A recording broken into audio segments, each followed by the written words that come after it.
Всем привет, дорогие друзья, другие подруги, здрасте. Бритье, бритье, бритье. Ну, почти бритье, околобритвенная тема. В этом видео я хотел бы с вами поговорить о плагиате, о копировании. Это животрепещущая тема у нас в бритье. И выразить свое отношение вот ко всему этому. Все это будет на основе видеоряда от компании Rex, видео, на которое мне дал ссылку Борис Кормич в одном из своих комментариев, это декабрь прошлого года. В этом видео дизайнер Rex проводит баттл между Flexi, ну и высказывает некоторые свои мысли.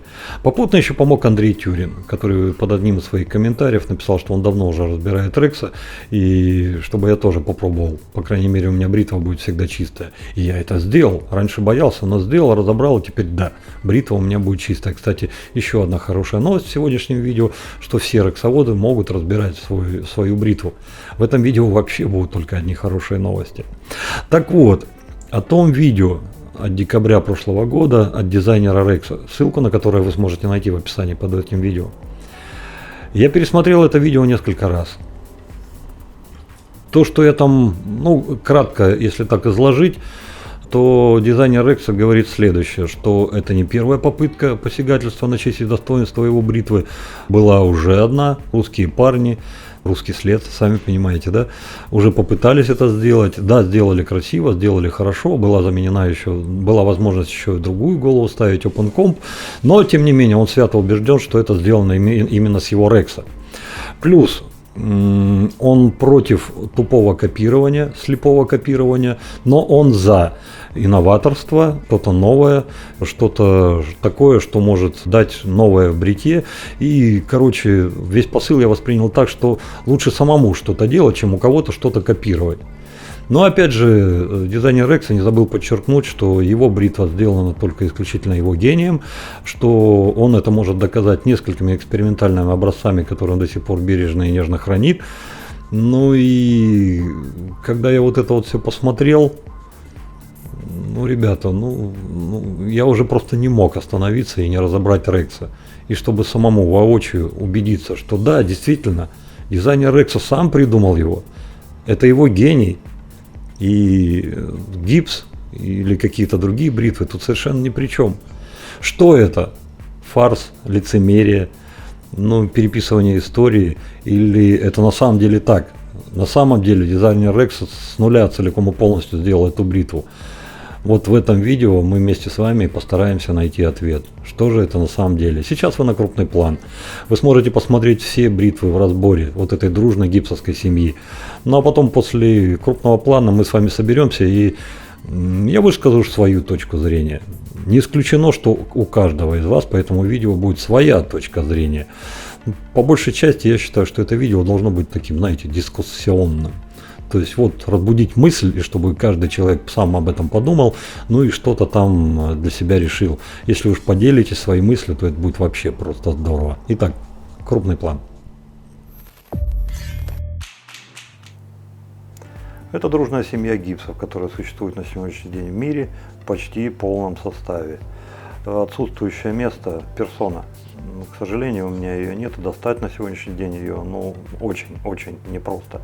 Ну а родоначальником всей вот этой замечательной когорты, с моей точки зрения, является, конечно же, гипс. Чем характерно для меня и для многих людей эта бритва? У нее очень удачное и замечательное сочетание двух характеристик – это эффективность и мягкость бритья. Она очень эффективно и мягко бреет. Именно за это ее полюбили многие, и именно поэтому бомбило многих, потому что французы здесь пошли на свои принципиальные ухищрения, поставив шпинек, который позволял бриться только с лезвиями этой компании. А хотели бриться все, на любых лезвиях. Ну и как любое здоровое семя, смотрите, какой приплод дала бритва. Чтобы хоть как-то изменить эту ситуацию, в 50-х годах прошлого столетия в Англии была создана бритва Persona. В Англии ее выпускали с позолотой, в Америке, если выпускали, то выпускали, и тут добавьте специалиста, я могу ошибаться, выпускали с иридиевым покрытием. Но на сегодняшний день, как я уже говорил, ее, к сожалению, очень трудно достать, и поэтому ее здесь нет. Вот с этого ракурса я предлагаю вам оценить, насколько похожи эти бритвы. Вот я буду просто говорить то, что я вижу. Винт, который соединяет верхнюю крышку, и всю конструкцию вместе. Ну, чисто гипсовский, характерный буквально для всех. Гильза присутствует точно так же на каждой из этих бритв. Я вам забыл представить этих товарищей. Это Rex, это Flexi, это инженерный образец тайги, это тайга первой серии, это вторая ее генерация. О них поговорим чуть позже. Колесо управления, регулировки и увеличения или уменьшения агрессивности. На гипсе оно очень такой интересной формы, точно такой же практически формы оно и на Рексе. На Флексе оно уже видоизменено несколько. На тайге первой инженерной партии оно практически такое же, как и на гипсе. Дальше уже то, что пошло на тайге, оно уже изменено. Сама ручка, характерна в принципе для каждой из этих бритв. Единственное отличие, на гипсе она, пожалуй, самая короткая, на Рексе она уже длиннее, на Флексе она примерно такая же, как на гипсе. На тайге в первых партиях она была, в инженерном и в первой партии она была 90 мм, но благодаря тому, что отзывы на американском форуме практически все хором сводились к тому, что ручку надо хотя бы на 5-10 мм уменьшать до 80 мм. Но именно благодаря, основываясь на этих пожеланиях наших заокеанских бритвоманов, что ли, коллег, ручка была укорочена. Нижняя плита одинакова практически у всех бритв. За исключением, конечно, тайги. В инженерном образце в первой партии она выпускалась еще Open Comp. Дальше она будет выпускаться отдельно. Отсюда не видно среднюю крышку, но она очень хорошо заметна вот на этих трех бритвах. Вы, если посмотрите, то вы сможете сами это увидеть. Вот так хорошо будет видно. Вот этот торец, который сбоку выходит, это загиб средней плиты. Он точно так же уходит и у гипса. Но у гипса плюс ко всему здесь еще есть тот самый шпинек, который ограничивал в пользовании лезвиями. На тайге вы такого не увидите. Она несколько иначе. Более подробно сейчас это все увидим в разборе. И боковой обрез. Боковой обрез совпадает у гипса, у Рекса, у Флекси. У тайги, ввиду того, что средняя плита у нее другая, он несколько выбивается из общего ряда. Давайте сейчас все разберем, посмотрим более подробно. Это гипс, это тайга. Осталось неразобранных две бритвы. За то, что я сумел разобрать Рекса, я в первую очередь благодарен, конечно, Андрею Тюрину. Если бы не его упоминание, не стал бы это делать. Для того, чтобы разобрать эту бритву, я вначале открутил полностью и вытащил верхнюю крышку. После этого поднатужился и стал вытаскивать нижний винт. Это удалось практически с первого раза, благодаря тому, что фиксация здесь происходит. Посмотрите, вот на такой пружинке. На самом винте есть выточка. В эту выточку прячется стальная пружина, наверное, все-таки из нержавейки. И благодаря тому, что вы потом ставите, она идет в распорку и фиксирует этот самый винт. После того, как вы вытащите винт, дальше уже все легко и просто. Только нужно поднатужиться. Почему поднатужиться? Потому что мои предыдущие попытки потерпели фиаско из-за того, что резьба здесь фиксируется вот на такой вот фиксатор малинового, розового, красного, как его правильно называть, цвета.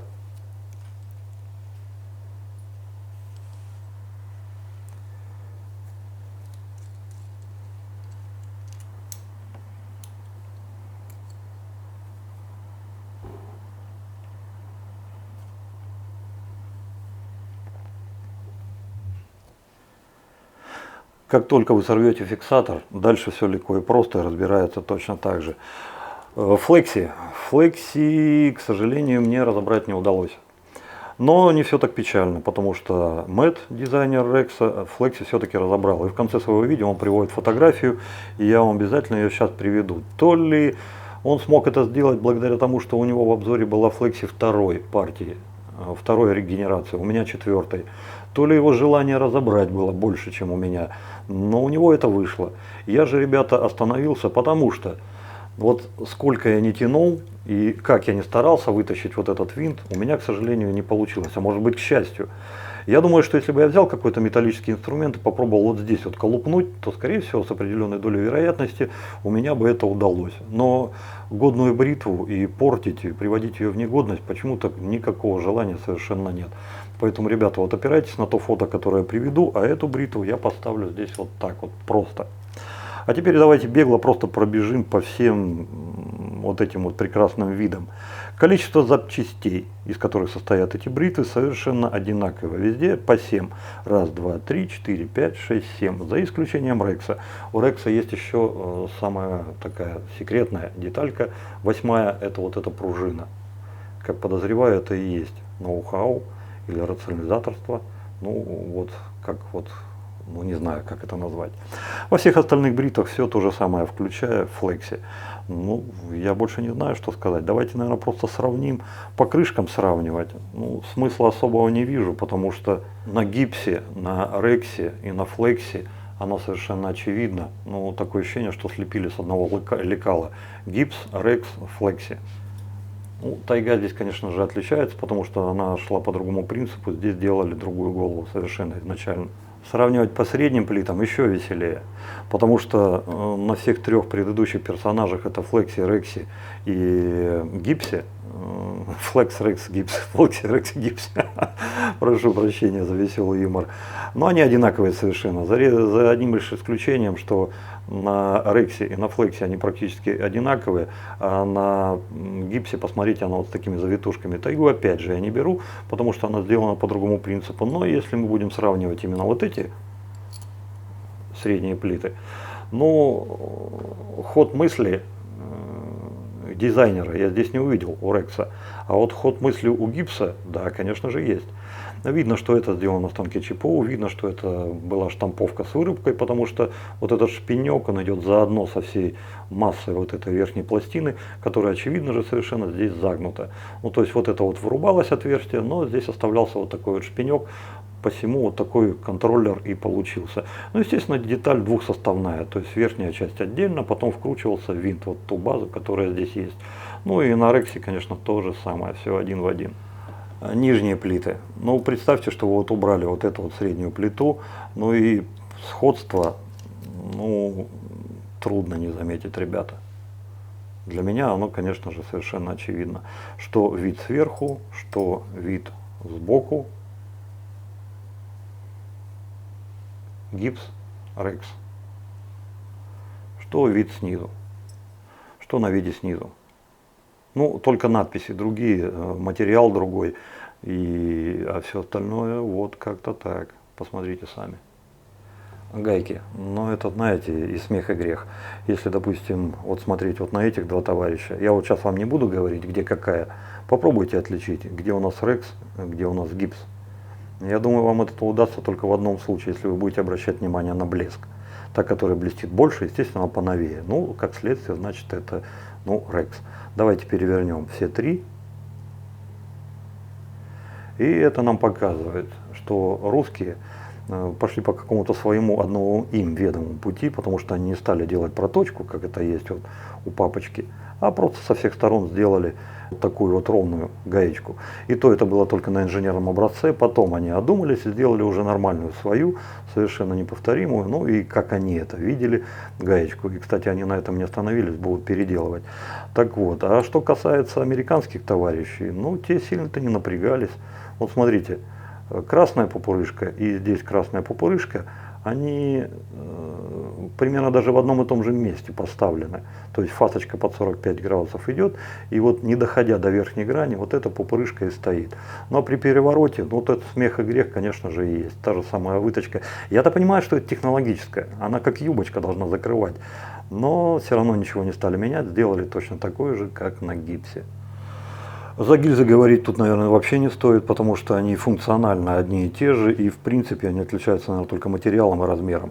Если у папочки гипса это бакелит, плюс у него еще идет там металлическая вставка для резьбы, то на всех остальных товарищах это просто нержавейка. Ну и со своим, каждая со своим рисунком, каждая со своим размером. Ну и винты. Винты, с моей точки зрения, очень показательные, потому что, ну вот, обратите внимание, гипс, тайга совершенно одинаковые.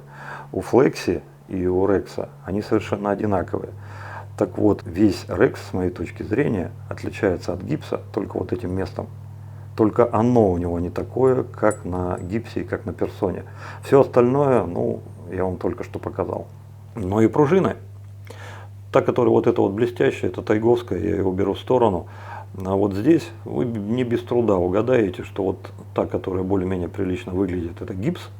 Ну, потому что бритву можно разобрать и всегда помыть. А та, которая вот эта вот, ну, это, конечно, с Рекса. Печали никакой нет совершенно, потому что здесь я ее разбираю уже не первый раз, я уже где-то что-то протер, кроме вот здесь вот внутрянки. Внутри я ничего этого еще пока не делал. Признаюсь вам по секрету, это, наверное, уже 5-й или 10-й дубль, потому что я стараюсь убрать эмоции, оставить только факты. Поэтому, конечно же, вот здесь белый налет, на средней крышке белый налет, это я уже все протер, убрал. Пружину и вот эту внутрянку пока еще не трогал. Так вот, теперь это можно хорошо промыть, хорошо разобрать и привести в божий вид. Предлагаю вам последний раз насладиться вот таким необычным видом. Я больше чем уверен, еще ни разу такая вот большая семья гипса не разбиралась в одном месте, не показывалась в одном видео. И когда вы это еще увидите? Думаю, что навряд ли. Ну и здесь больше вам нечего показать. Давайте, наверное, собираться, одеваться и продолжим наш разговор. Есть два момента, о которых я хотел бы предупредить владельцев Рекса, рискнувших разобрать свою бритву. Первый момент. Посмотрите, на гипсе вопрос, как ставить среднюю плиту, решен за счет выточек. Вот видите, так это входит, я вам без пружины покажу. А если вы перевернете, здесь разной ширины вот эти вот просечки, у вас уже ничего не получится. Поэтому здесь вы сможете поставить среднюю плиту для того, чтобы у вас все метки на колесе совпадали только в одном единственном положении. На тайге это решается боковыми метками. На флексе, точно так же как и на рексе, если вы не разбирали, этого делать ничего не нужно. А вот когда вы разберете рекса, тогда вы еще не знаете, как вы правильно поставили или неправильно. Узнается легко и просто. Если вы, собрав и накрутив все это дело, потому что он у вас будет вставать, но он не предназначен для разбора, он предназначен для того, чтобы вы его запаковали и все, туда никто не лезет. Он встает у вас с обоих сторон. И при закрутке вашего колеса, обратите внимание, здесь правая резьба, не левая. Если вы увидите, что у вас, где насечка, куда пропала? А, вот. Видите, она стала на троечку. Вам нужно просто перевернуть среднюю плиту. Откручиваем гайку обратно, отпускаем плиту, переворачиваем, зажимаем вновь, закручиваем. И вот смотрите, уже ну не на единицу, на 1,5, вернее получается на -1, потому что здесь-то мы крутим в ту сторону. У вас стало все практически правильно. После этого можно уже дальше продолжать собирать бритву. Но будьте готовы к тому, что резьба будет тугая, потому что тот уплотнитель, который вы сорвали, он никуда не делся, он все еще там. Ну и, пожалуй, второй момент, самый важный, который я хотел бы вам сказать. Чем чаще вы будете разбирать, тем больше будет разнашиваться вот эта пружинка, и тем легче будет вытаскиваться ваш винт. Чтобы ставить его обратно, или плоскогубцы, ну или руками как-то вот так поджимаете. И так вот, оп. Но не торопитесь, потому что может получиться так, что вы его пружинку загоните вот сюда под винт. После того, как вставили, вам остается всего лишь закрутить и все. Все. Старый добрый Рекс, которого вы все знаете, к которому вы уже привыкли, опять перед вами. Здесь снимаете, здесь у вас все держится, здесь у вас все крутится. Это то, что я хотел вам сказать. Ну а крышку можете ставить как вам угодно, тут роли уже никакой не играет, потому что средняя плита уже вами выставлена как нужно. Все, на этом все. Пошли наверх.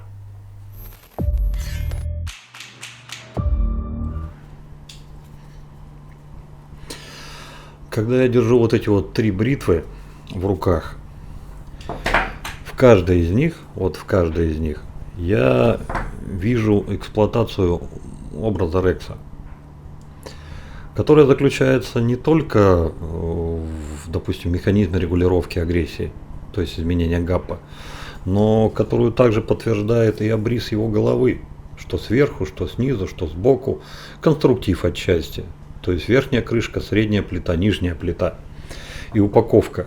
Все это светлый образ гипса, а возможно и персоны. Кто такая персона? После того, как гипс завоевал свою позицию в мире бритья, конечно же, появились люди, которые захотели сделать все то же самое, но уже для всех лезвий. Так появилась персона в 50-х годах прошлого столетия.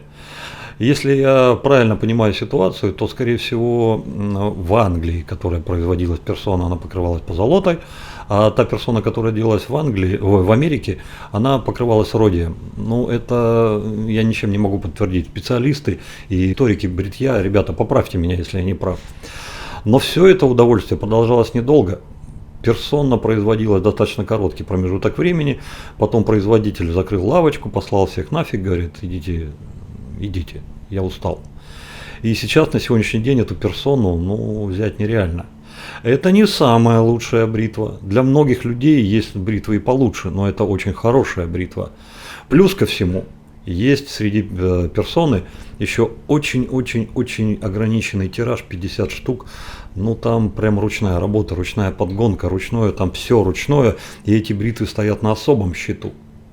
Так вот сейчас все те персоны, которые есть, которые существуют в мире, владельцы этой бритвы не стремятся с ней расстаться. А если все-таки таковые находятся, то цена там заоблачная. Ближе, чем 1,5 косаря баксов не подходи. Я это не случайно рассказываю подробно. Потому что каждый раз, когда я смотрю на Рекса, будь я обычный человек, незамутненным сознанием, который просто пришел в бритье, я вижу эту бритву, нравится, да, хорошая бритва, да. И производитель этой бритвы рассказывает мне о том, что это целиком и полностью его заслуга, создана его гением, и вот он там потратил очень много времени, средств и прочего на изготовление этой бритвы. Ну, конечно, я ему поверю, а что нет-то? Но как только у меня в руках появляется другая бритва, гипс, плюс еще персона, у меня возникают вопросы, откуда такое сходство? Откуда? Так вот, если опираться на это, и вот будь, допустим, сейчас вот дизайнер Рекса здесь, и сидим мы так вот в изолированном пространстве, там, за чайком с малосольными огурчиками, я бы вот так вот прямо и сказал: Мэтт, скажи мне, пожалуйста, как дизайнер дизайнеру, персону хотел сделать. Почему-то мне именно так кажется. Первоначально сходство вот этой головы и подетально буквально с гипсом и с персоной в том числе можно объяснить только одним. Люди, которые делали Рекса, хотели повторить успех персоны или гипса. Именно этим можно объяснить сходство головы полностью во всем. Как в том видео дизайнер Рекса говорит, что вот там с транспортиром, со всеми делами. Ну вот люди и пытались. Одна лишь беда, о которой знают только те, кто на самом деле занимается изготовлением бритвы. Неважно, большое это производство или маленькое.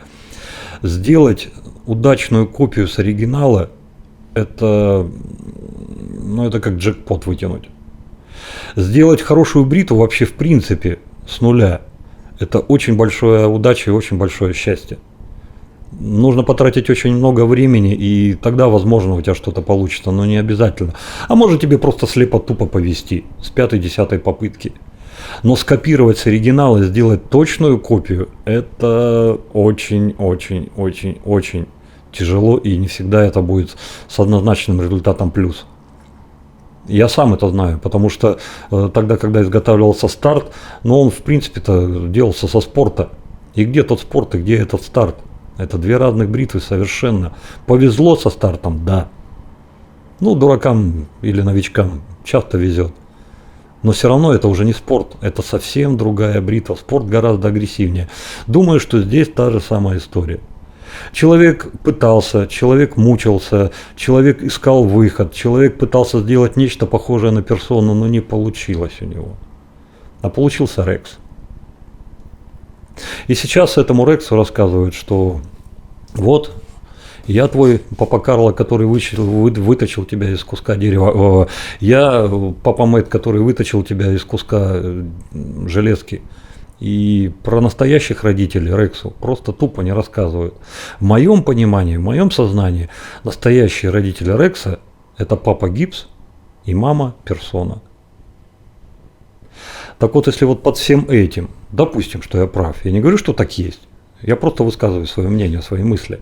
Так вот, если под этим подвести черту, а потом вернуться к той теме, которую поднял Мэтт по поводу Флекси, то, скажем так, говорить о том, что Флекси сделан с Рекса, неправомочно, совершенно.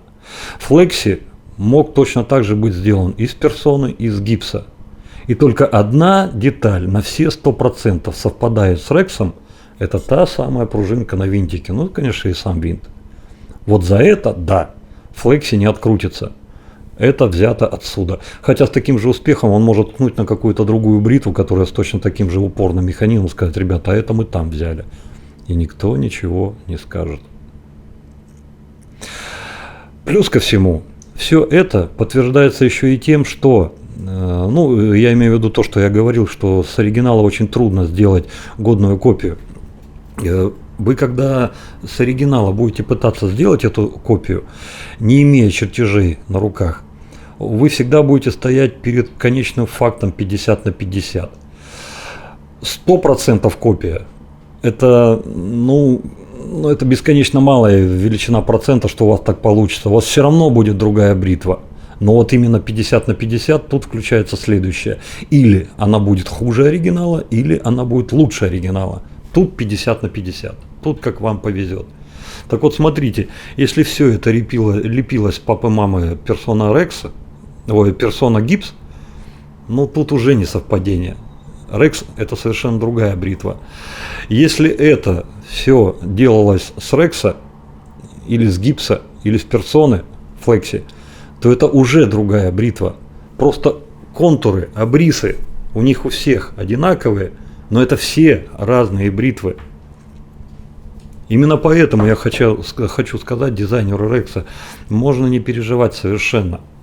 Твой гипс, твой Рекс, он такой, какой он есть. Эта бритва хорошая. Для кого-то лучше, для кого-то хуже. Кто-то ее любит, кто-то ее не любит. Это уже совершенно другая страница, другая тема. Но Рекс хорошая бритва, и она такая, какая есть. С появлением Флекси я могу сказать, что это две разных бритвы. Насколько они разные? Сравнить только прямой баттл. Там, вот вы скажете, допустим, Викторович, давай вот их испытаем. Вот в испытании только это можно будет понять. Но это не по образу и подобию. Это разное. От слова совсем. Тут в принципе-то говорить даже не о чем. Именно по этой причине я не переживаю, что если рано или поздно, если вообще появится какой-нибудь персонаж или компания или еще кто-то, кто хлоп и, допустим, на рынок представит прообраз тайги, но гораздо более дешевый, из других материалов, и вот скажут: да, вот смотрите, мы придумали бритву. Это будет не тайга. Ребята, готов биться об заклад на любую сумму, на любых условиях, на любое пари, потому что все это уже пройдено. Вы понимаете, насколько нужно заморочиться, чтобы сделать точную копию? Точную копию заморачивали, сделали и у нас в России. Кто не знает об этой истории, сходите на наши форумы, почитайте, там это описано и не раз. С точной копией бритв заморачивались и на Западе. Кто не знает эту историю, посмотрите в сторону нержавеющих бритв, которые выпускались на Западе. Были уже случаи, где два бывших друга разбегались, и каждый начинал делать свое, и по итогу не получалось, пока не вернулся к старому. Хотя, казалось, сделал полную копию. Это уже все старо как мир, ребята, это пройдено. Так что я думаю, что здесь ни Рексу, ни Флекси, ни Гипсу, ни Персоне, ни Тайге переживать совершенно не о чем. Это все совершенно разные бритвы. Ну а то, что производители Рекса скрывают от дитятки, ну и от нас с вами, имена своих настоящих родителей, ну это... Я не знаю, зачем он это делает. У меня нет объяснений. То ли он такой застенчивый, то ли хочет как-то себя как-то так вот красиво показать, я не знаю. Ну и то, что он считает, что тайга взята с его Рекса. Ну, ребят, не смешите звезду, она и так смешная. Вот вы мне объясните, я сейчас только что вот за несколько минут попытался вам объяснить, что вы сами это взяли с персоны, из гипса. Но зачем идти к вам и у вас что-то брать? Есть же другие первоисточники. Тайга сделана по образу и подобию с гипса номер 15. С того самого гипса, который на канал прислал Геннадий Гладченко из Эстонии и сказал: Вадим, держи, я дарю тебе эту бритву на канал, она будет в твоем музее, и если вы постараетесь что-то с нее сделать, и у вас что-то получится, я буду только рад, только счастлив. И мы постарались, что смогли, мы сделали. Мы взяли механизм с гипса регулировки, а верхнюю голову поставили от другой бритвы, от старта. Так получилась тайга. В этом же случае такого не было.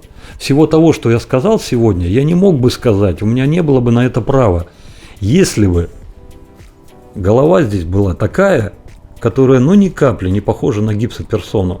Но, к сожалению, а может, к счастью, голова здесь именно такая. Именно поэтому я увидел здесь слепую попытку повторить персону и гипса, но не получилось. Как есть, так есть. Зато получилась другая бритва. Вот такие вот мысли, ребята, у меня в голове. Я решился на это видео только по одной простой причине, что я, так же как и многие из вас, не люблю, когда переписывают историю, когда передергивают, когда говорят что-то вот так, хотя на самом деле все это по-другому. Я считаю, что это неправильно. Если я в чем-то заблуждаюсь, если я в чем-то не прав, если я сам передернул и сказал что-то по-другому, я буду просто благодарен, если вы выйдете и в комментариях под видео об этом мне скажете, потому что, чем раньше я выйду из того заблуждения, в котором, как вы считаете, я нахожусь, тем лучше. Я считаю пока, что я прав. Если я не прав, аргументируйте ваш ответ. И откуда он будет, из России или из-за рубежа, или от самого дизайнера Рекса, мне совершенно все равно. Это, если дизайнер Рекс ответит, то это будет просто здорово. Но что-то мне подсказывает, что он не ответит. Зато поговорили, как дизайнер с дизайнером. На этом разрешите с вами попрощаться. Добра, счастья, радости. Берегите себя, берегите своих близких. Да, и вам Богу здоровья. Пускай у вас всегда все будет хорошо. И прорвемся. На основе вот этого механизма скоро в компании будет еще одна бритва. И я думаю, что я смогу вас удивить. В том числе и дизайнера Рекса. Если он и после этого скажет, что Рекс тут каким-то боком, я имею в виду вот после этого видео, ребята, у меня тогда аргументы закончились, я уже не знаю, что сказать. Все, что я мог, я сказал. Все, пока-пока, до новых встреч, подписывайтесь на канал, с вами был я, Вадим. Стрим же завтра, не забудьте прийти, все, пока.